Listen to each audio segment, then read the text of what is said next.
Hey guys, I'm Dana Balut, And I'm Hiba Fisher. and this is Al Empire. It went viral. It was everywhere. It's very, very foreign to Arab culture to talk about personal things publicly. 12 years before that, I was under the bombs of Beirut. I didn't go to therapy. I think I should. This is Al Empire. Stories of exceptional Arabs around the world and their journey to the top.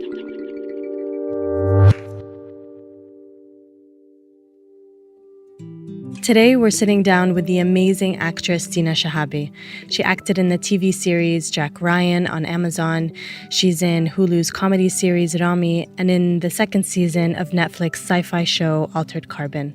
She is Saudi, Palestinian, Norwegian, German, and Haitian. And we were also friends in high school. Dana, you went to a high school with a lot of famous people. Which high school did you go to? It's actually...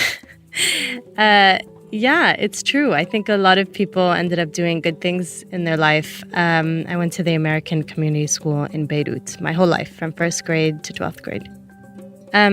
So, you know what's amazing is that Dina and I ended up living less than 10 minutes away from each other in LA, and I hadn't seen her gorgeous face in over a decade, so I was super excited. She came over to my apartment one afternoon, a day after she had just been nominated for a Critics' Choice Award in the category of Best Supporting Actress in a drama series for Jack Ryan. And this is a big deal, so I'm really excited I got to share in the celebration with her. Some of what you'll hear is us referring to that show, so if you haven't seen it, I recommend you go watch it. So, here we go. Okay. Tell me what you had for breakfast. Oh my God, I'm going to sound like such an annoying actor right now. Do it. Is it avocado toast? No, I wish. Actually, it's my favorite thing. No, I'm doing this cleanse that I started today. Okay. From Owl in Venice, OWL. And I had bone broth. No, stop, Dina. I know. And then I had like a matcha green situation after. I know. By the way, I was like vegan for like a couple of years, like just over like 2 years probably, until recently because I was like crazy iron deficient. So anyway, so that's why I had bone broth. So it's not just for vanity, it's for like For your anemia. anemia. So tell me first, Dina. So excited. I'm so happy to look at you. Okay, tell me about where you were born and what your childhood was like. I was born in Riyadh in Saudi Arabia. My childhood was, pretty normal.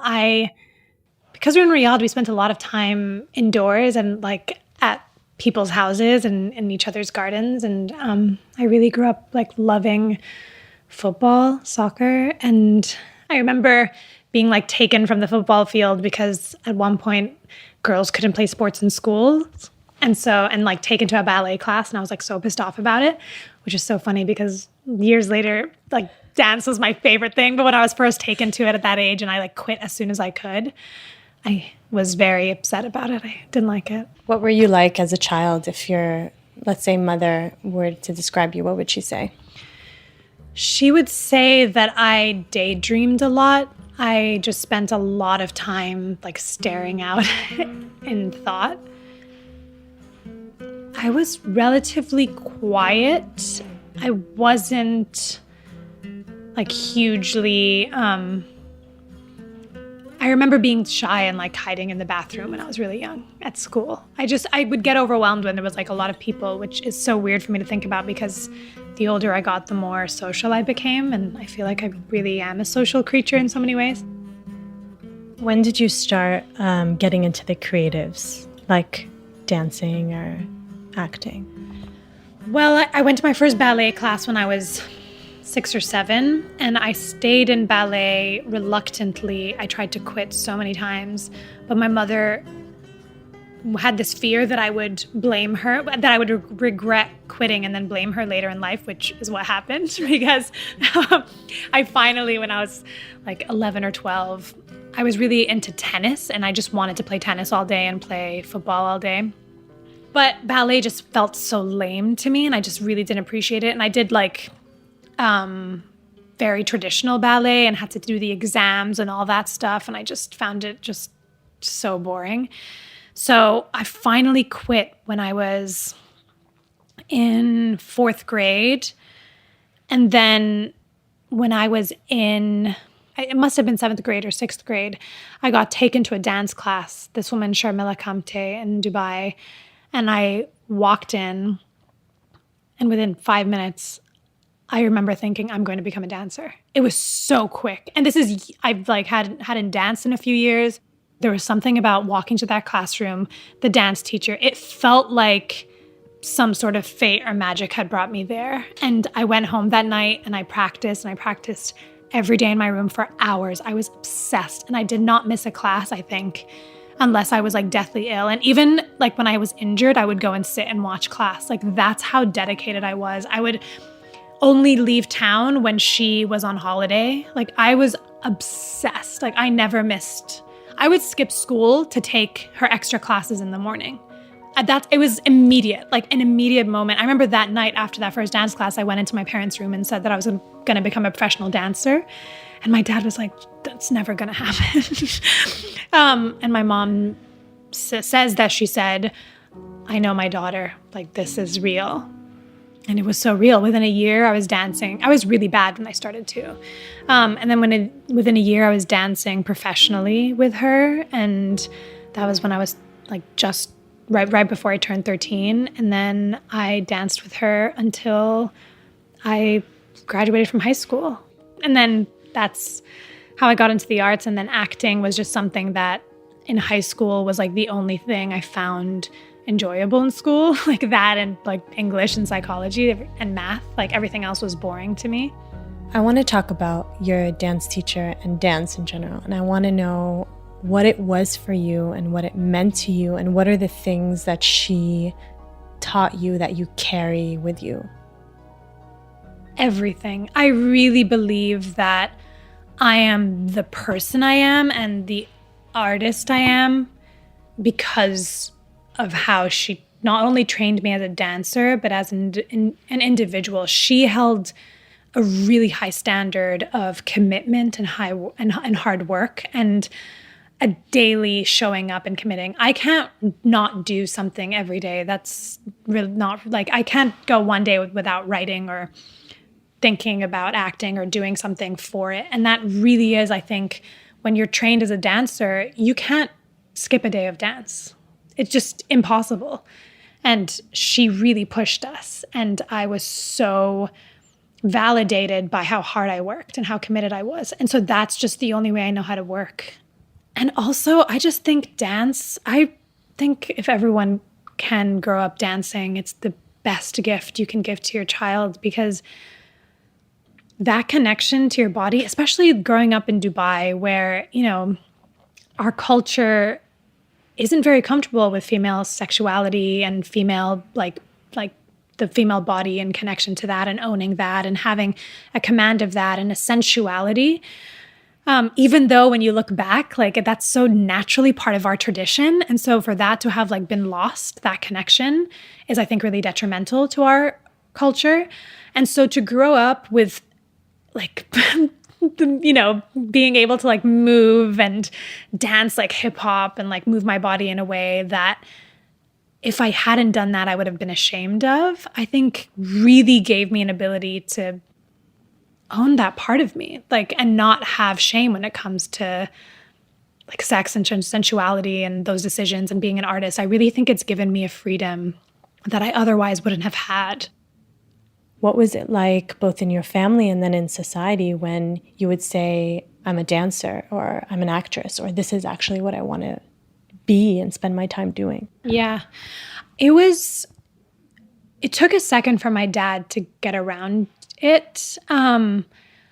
My older brother has never seen me dance. It was really hard for him, which I really think, and he's so proud of me now. He was here and he was there at my premiere. He's been so supportive of me and an amazing, like he came to visit me on set and was just like the most proud ever. But growing up, that pressure on like older brothers to like control your sisters is so real and so intense. It's almost like I can't even blame him for it, because like if you don't hold that standard with your sister and like beat up guys she talks to, or like, you know, don't call her a slut if she's, you know, dancing and dressing in a certain way, then you're not a man. That's really like being a man is measured from like how much you control your sister.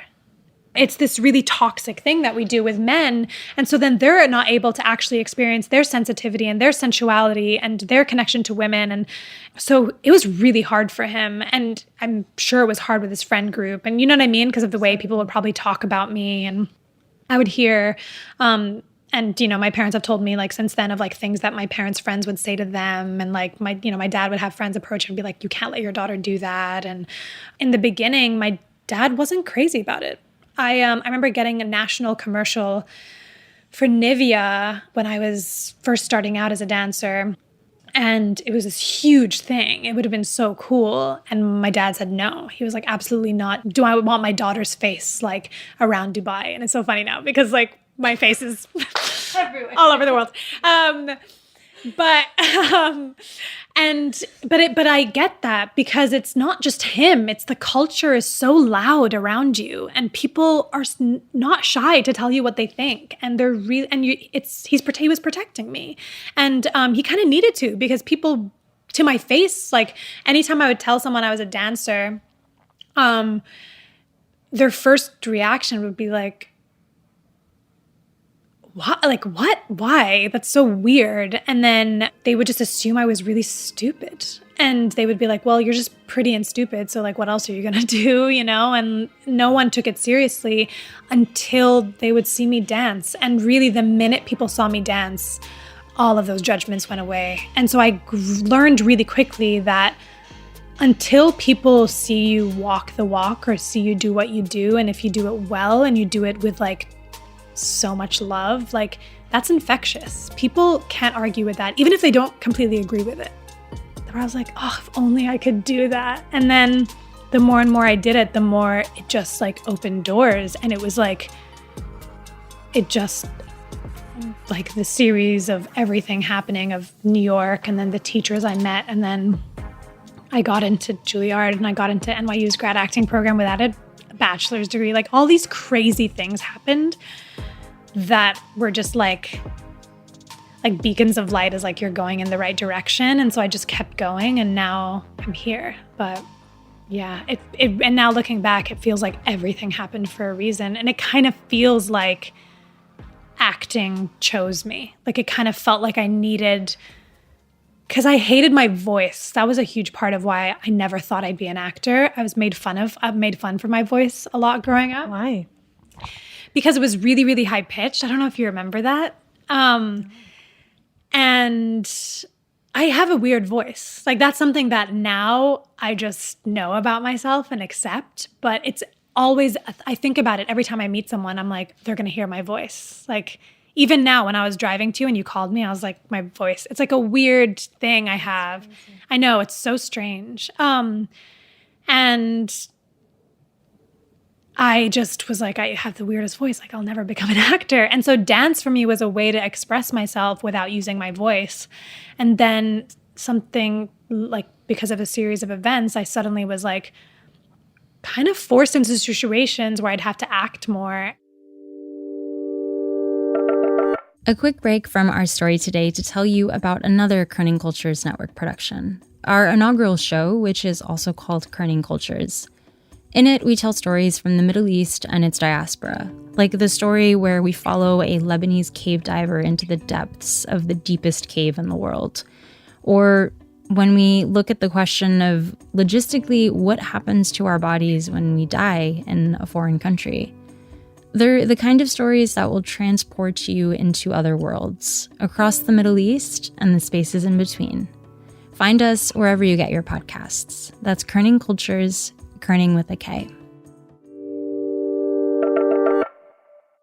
When we left off, Dina was telling us about how the stars were aligning for her to become an actress. What was your first acting audition like? My first acting audition for a professional job? Mm-hmm. I remember auditioning for a pilot that was actually about a girl who was also a dancer. And I like got relatively far, and then choked when I was like in my callback or whatever, because I was just like, I get stage fright. And now I like have a better handle on myself and like know how to work with it. But back then, like if I would get really nervous, like I would just like freeze. And I remember like freezing and kind of just like not, I remember like going to my last audition and you had to do a scene, which I did well in, and then you had to like dance. And I remember my first dance audition was in a huge room, and then suddenly I was like in a tiny audition room, and I don't think I was told that it was going to be small. And so I'd prepared this whole routine where I was dancing all around the room, and then I was suddenly in this like tiny box, and I just like, my brain just couldn't work fast enough to like figure out what the hell to do. So I remember just standing there and like moving my arms, like flailing my arms around, which was like not my best. Like I was an amazing dancer, and like literally I must have looked like I'd never danced in my life because I just didn't move my body and just flailed my arms around. And I remember, it's funny because years later I've auditioned for that woman a lot, and she likes me, but I've never told her like, you know, I had this one experience with you, and I've never spoken to her about it, and I kind of want to and be like, do you remember that but it's because that was when I was like 19 or something or whatever. And then years later when I was like 25, like I walked back in to audition with her, and I don't think she would have put two and two together. So I want to get to Jack Ryan. Okay. Is it your biggest gig yet? Yes, yeah. I watched it all and I loved it, but I want to talk about how that even happened. Did your agent call you and tell you there was this role, and how did you audition? What was it like until the moment that you found out that you got the role? It still makes me smile when I think about it all, because before I got the job, I was like working sort of. I was 2 years out of school. I had done like a few things, but it didn't really feel like I was going anywhere. And I was really scared. And so I started writing, and I was applying to AFI's writing film program, because I thought, you know, like I can't, you know, wait around for something to happen. I'm going to make this happen. And then I remember I got sent actually a play that I fell in love with, and they were auditioning for it in New York. I just moved to LA 4 months before, and so I fly myself out, and I on the plane get an email from my agent with the Jack Ryan audition. And I remember reading the description and having this feeling in my stomach, like I knew the woman, like I knew that character, I just knew her. And I remember it was like 20 pages, the audition for the play. And so I wanted to like wake up and be really focused on the play and know the words and be really in like emotional state and whatever. And I was like, I haven't read the script yet. And so I kind of like looked over it and I was like, you know what? I understand. I like understood the scenes. And we did one take of the scenes. And so I taped them. And the next morning my agent emailed and she was like, these are amazing. And then I didn't hear anything. I didn't get that play that I flew to New York for. I didn't even get a call back. And so I remember leaving New York and being like, neither one's going to happen. And so I go back to LA and I remember asking my manager, I was like, what happened with Jack Ryan? Like, I just had this weird feeling about it.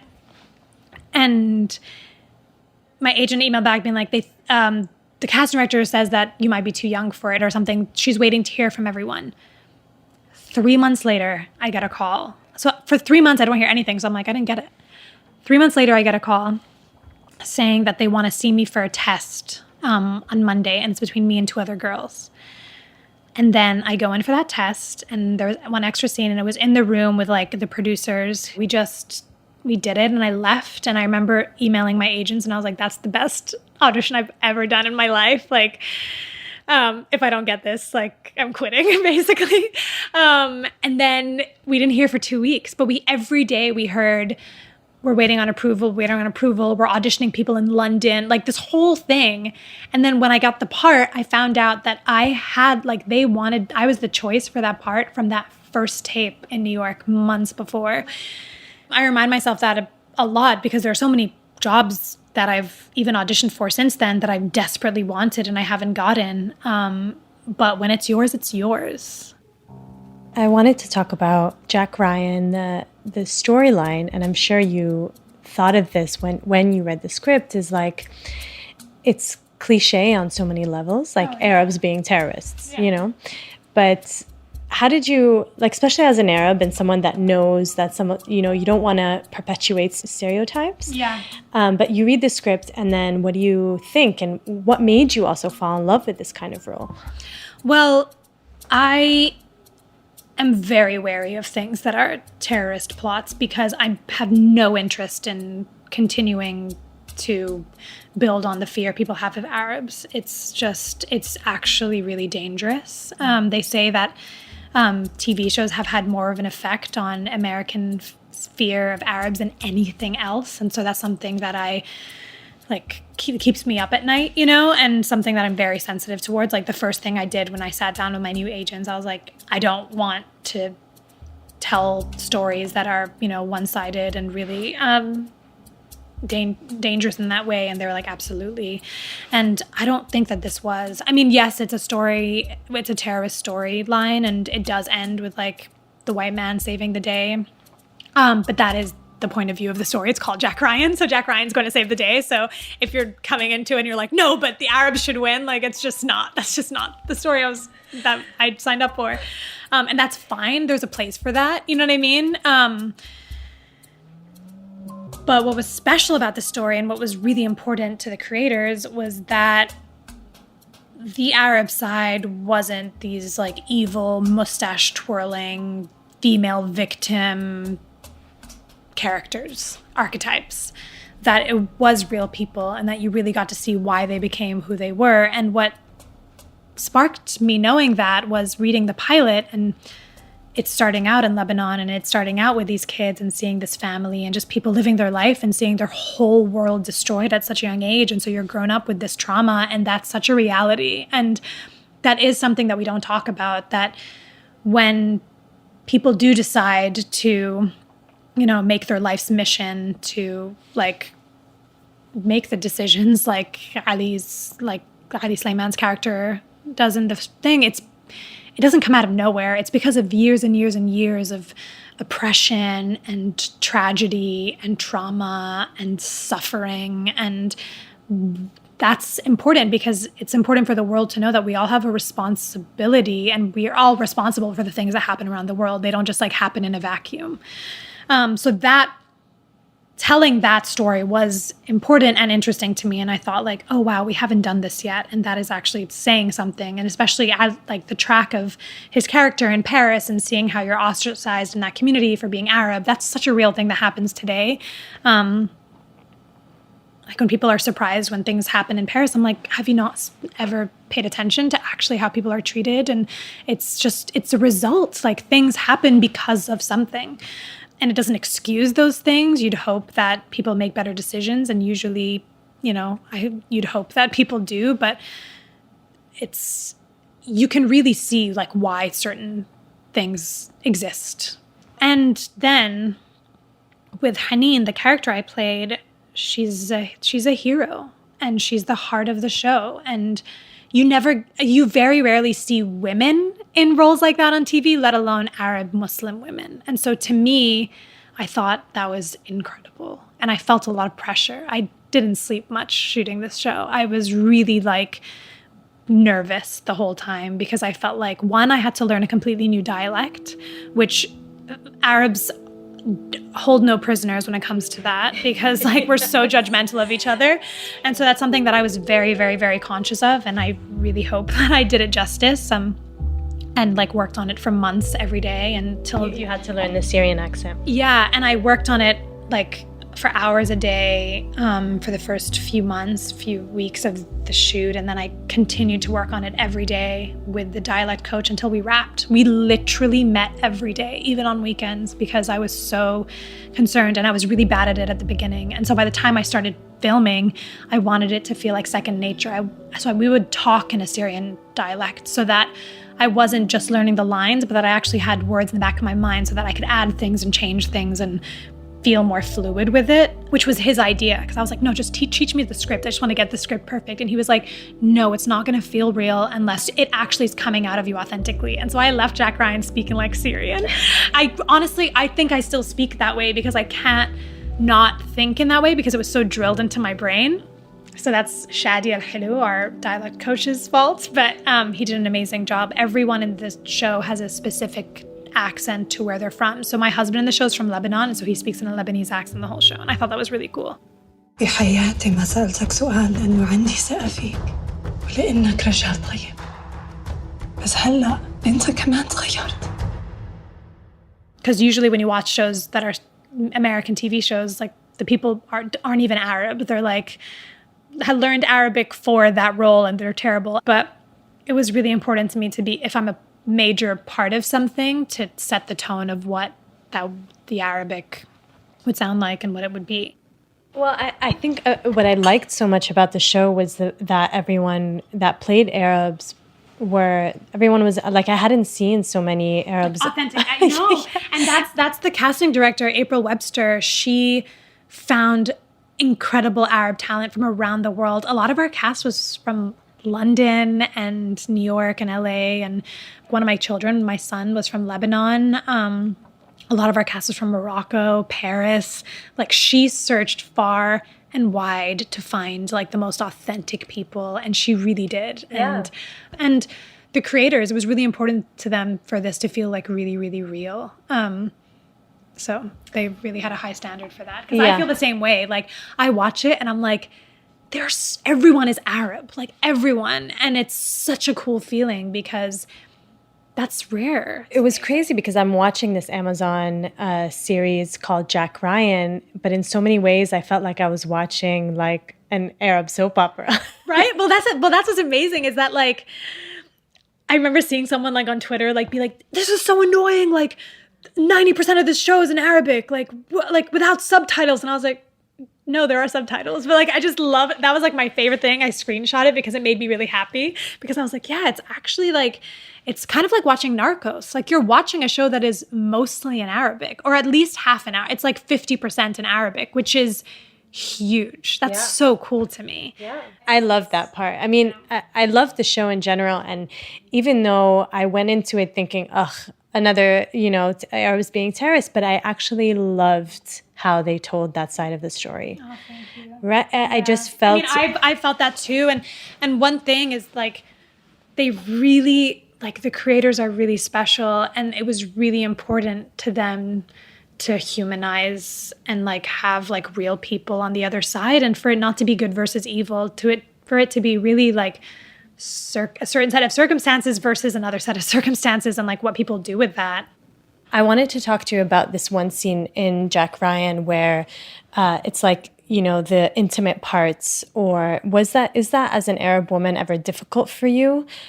Just because of where we come from, there's like such a stigma around sex and sexuality, and doing that kind of bedroom scene. Do you carry some of that with you? Yeah, and honestly, in that moment, like, she's making a decision to leave her husband, and she's suddenly feeling so unsafe in a relationship she felt so safe in. He saved her life, and suddenly she's in a moment where she doesn't recognize him, and she feels scared, and she's scared for herself and scared for her family. So that fear and like the guilt and shame and all of those feelings that she's feeling in that moment, like, I actually felt like that scene, like, I met Haneen. Like, I felt like me and Haneen, like, became one person, because that isn't something that we get to, like, express as Arab women, like, to really show, like, this is how ashamed I am in that moment. This is how terrified I am. And, like, to really shiver and to really have, like, that look on my face at the end. Like, those were as much Dina as they were Haneen. Like, I wasn't acting. And so I felt like it was an opportunity to really bring that part of our world. Do you think, as a Saudi actress, there are some things that are specifically challenging for you in your career and in whatever role that you take on? Well, I think there's a challenge when there's so little representation of just Arab actors, actresses in general, that when you are doing well, there's sometimes like a pressure of like, you're representing everyone, which is never my goal because it's one, it's impossible, and two, that doesn't interest me. Like my goal is not to represent everyone, but actually to just like tell stories as honestly as I can and like touch people and hopefully change people's impressions of who we are and just let them know that we're human. And hopefully me being as honest as I can, it's just a reflection of the fact that like I can be where I'm from and be who I am and that I exist, and that the characters I portray exist. But that sometimes like I will stay up at night being like, I'm upsetting people, like, because there's always a part of me that is like still attached to that people-pleasing thing that I'm letting go of more and more.